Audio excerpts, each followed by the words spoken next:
How do you know a believer is growing correct? There's what we call the fullness of God expressed in a man. You know that a believer is attaining unto maturity when these 4 dimensions are captured in him. We find that in Revelation chapter 4, 6 to 8.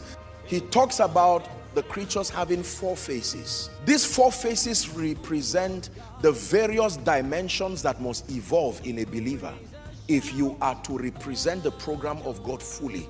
Number 1, he talks about the face of a lion.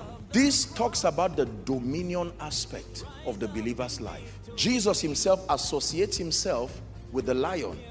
That is the lion of the tribe of Judah. So when you come into Christ, as you are taught how to walk by faith, understanding authority and power, that is the lion dimension there.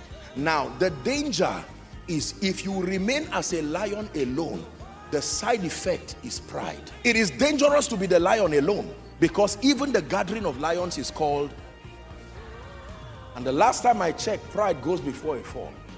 When you press for the dimension of the lion alone, you know who you are in Christ. You are wonderfully and fearfully made. You understand the power of words. Where the word of a king is, there is power. You see, the next face becomes the balance, the face of a calf. It teaches you that the purpose of authority and power is service.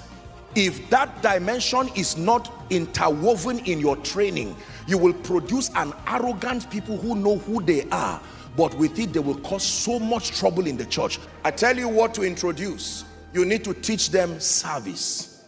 That the purpose of dominion as demonstrated by Jesus is not just for self-aggrandizement and pride, but to be a servant. Now, the face of the calf is very interesting, because when you become a servant, the side effect is that men will take advantage of you. If you do not understand service and even the boundary of it, the side effect is that you will become so discouraged you may not even fulfill your days. The next face becomes the balance, the face of a man. It teaches you that even though you have dominion, even though you have been called to serve, you must know the limits, because you are human.